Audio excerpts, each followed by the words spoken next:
Hello there, Sarah from 17 once again. This is my Call of Duty 4 Remastered veteran walkthrough. This is the 12th mission, it's called Heat. It's a cool one, and it's a tough one too. If you're wondering why I sound a little bit different on the last video, I was actually recording with my microphone set to the podcast setting, so I might sound a little bit loud as if I'm shouting, so I apologise about that, guys, because when I edit my videos, I audio balance them in such a specific way that I try to make my voice lower than a lot of other people on YouTube. I don't make it so low that it's hard to hear, but I just take it down a little bit because I don't like it when the audio spikes and when it peaks. And occasionally this can lead to people having to turn their volume up, which is sometimes the nature of the beast, but it should guarantee that both headphone listeners and speaker listeners never have that moment where it blows up and they have to quickly turn it down or something along those lines, because I try to avoid those moments.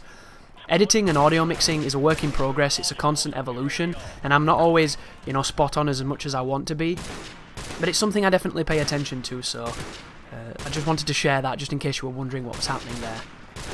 The beginning of this mission is very interesting. You can go up into the church steeple and you can use the secret cache to fire RPGs down here, or you can just use the tools that the game gives you and do some shooting, which is what I'm going to be doing now.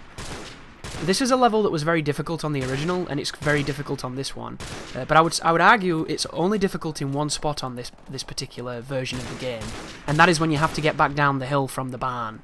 At that point, there are so many enemies surrounding you that it kind of turns into a gamble simulator of whether or not you live and die. And I've got a pretty good path, which is completely different to the one I used to use on the original veteran, but it works just as well, and hopefully you can get the same checkpoints that I do, and you can have the same success that I do, and you'll not struggle too much here. But the enemies pop up the smoke screens, which is generally a sign that you've killed enough to move on to the next sequence, so good old Price and Gaz are going to tell you to move back to the next point, and we're going to move back to the helicopter with the machine gun on it. And then from that point, you're going to be shooting down some helicopters, you're going to be doing some suppressing fire, and you're going to be living from checkpoint to checkpoint, because this is a sequence where, due to the nature of how many enemies there are assailing you, you can die very quick, because as much as this isn't veteran, it's still bootleg veteran, so death will come very quickly if you get unfortunate, and getting unfortunate is less about you and more about the game. So you have to hold the left trigger here to make the minigun spin, and then when you press the right trigger it fires. This was the first time I sat on this minigun, so I wasn't quite sure what was happening. I was like, does this thing work? Been a long time, guys, and if you overheat this thing it can be very dangerous, so my recommendation is to keep an eye on the heating bar to the right so that you don't get too overzealous with this, and if you do, just back up to the house behind you and then proceed to shoot and spray people. But for the most in this sequence, the enemies are so preoccupied with rushing you that the only real risk of being shot here is generally from an RPG. So you want to blow up the cars if you can to get some quick, easy kills, and you want to just suppress as many people coming out of the smoke as possible, because they're going to wait to get into position before they start firing, and that's your opportunity to shoot them. Here are the choppers that will drop people. You can kill the choppers very quickly with a couple of shells, so drop them as fast as you can. As soon as you set them on fire, I believe that they're done for, and then just proceed to follow the objectives, and there's your second checkpoint. So at this point you might get shot, because as you can see there's a lot of people aiming for me, but we're once again given the remastered grace period, and I've come up to this top part, but you want to go to the building to my left because that's where the detonators are. I'm just kind of looking around for better guns, because I'm not a big fan of the light machine guns. Wow, that hurt. That was a bit more like veteran damage.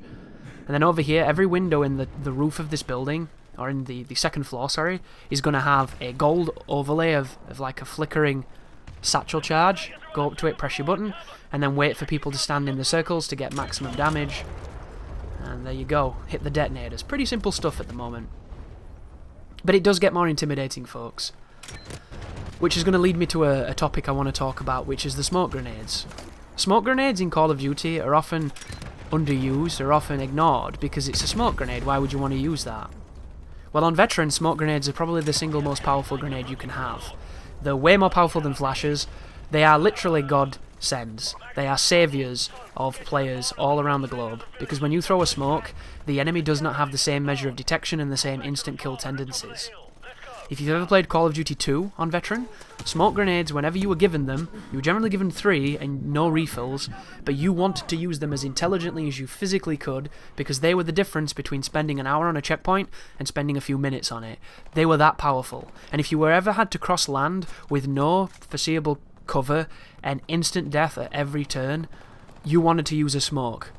And it bred this instinct of, if you had smokes, you had some measure of comfort, you had some measure of fighting back. So once you get into the barn here and you use this this javelin gun to take out whatever it is that we're taking out coming up, I think it's a couple of tanks, you want to use the smokes. You'll notice I've got 4 of them, and I've saved them for the end. I'm going to use it in one particular spot to specifically, and then one other spot rather dynamically. Use them whenever you feel comfortable, but save them for the end, because at this point, you'll notice I've only been hit a few times. There's no real need to smoke at this point, but the sequence coming up, to save your sanity, you want to use as much smoke as you can. And be careful with the javelin. The javelin has a tendency of hitting cover that's close to you and doing massive damage, so you don't want to accidentally kill yourself with your own explosives, and I've done it a few times. Especially on All In later on. There's a section on that level where I could not get this thing to not hit the buildings. It was hilarious. But you just need to realise that the rocket projects forward like that, you see? That was a dumb javelin from me. I should have fired it way further back. But it has to project forward before it can go upwards. And that forward projection is actually pretty strong. So be very careful. This is another dumb javelin from me, but it works. Just. And I just don't have experience with that weapon at all. You know, I wasn't one of those people who used it in Modern Warfare 2's multiplayer just for the sake of being a dick. You know, there's a lot of people that really exploited the explosives in that game. And people are always talking, aren't they, about these remasters. Oh, are they going to remaster World at War? Are they going to remaster Modern Warfare 2? Like, what will they change and what will they leave the same? Because if it's one man, you know, Danger Close explosives and one man army noob tubes coming back, I don't think I want that game. And I don't think anybody else should either. Because let's face it, you had like 60% of that player base using noob tubes because it was really powerful and it didn't require any skill and it enabled bad players to do well. And then you had the people who potentially might have been good players but they couldn't play properly because of all the fucking noob tubes. So instead of, you know, sticking it out and gritting your teeth like some players did, they just joined them. And the more that they joined them, it made other people join them, and at the end of the day, it was just a full lobby of people tubing, and somebody running around using a gun, because what a novelty. So I put the least time out of any Call of Duty on Modern Warfare 2 because I hated it. And I hated it because I was so good at COD 4, and then you came to Modern Warfare 2, and all it was fucking explosives and people camping with claymores and scavenger and getting kill streaks that did incredible amounts of work with zero effort. You know, it wasn't about being good with the gun anymore, and that's what I was good at. So I played that game for like 20 hours, and then I never touched it. And every time I go back, I'm reminded of why I dropped it, because it's just a dirty, dirty fucking game. And it's one of those that just... to me, it felt like the antithesis of what COD 4 was. And this is the bit where I throw some smoke, I think. Oh no, I haven't thrown smoke, the enemies have. So I'm going to use the enemy's smoke to get to this barn that's directly in front of me past this storm drain. A couple of guys are going to rush me here. Good old Spetsnaz with the gas masks. And all you want to do is get the guys closest to you and sprint. If you can get in this building here, you can get a checkpoint. And you'll notice, as I say that for the second time in sequence, there's the checkpoint. So from here, what you want to do, turn around, come down this left-hand side, and there's a direct sprint down here where there's a spawn on that corner of that building. Be careful of it. I know the people are coming, that's why I'm ignoring the person shooting me to my right. And all I'm going to do is try and get to this bin. Now I'm at the bin, I'm going to regen, and I'm going to sprint directly down that hill in front of me and ignore everybody. I pop the airstrike just to the side there to try and help me out, and then I sprint just down this hill. There's a guy to my left with something. No idea. Just sprint, keep sprinting. I'm not even using my smokes, which tells you if you want to use your smokes, feel free. But it looks easy, doesn't it, what I just did then?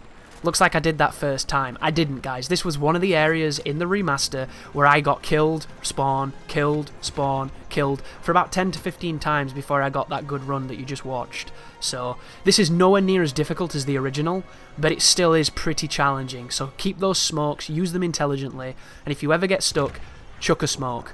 I got through there with no smoke. That's kind of stupid of me, but it shows it can be done, which hopefully will help those people struggling.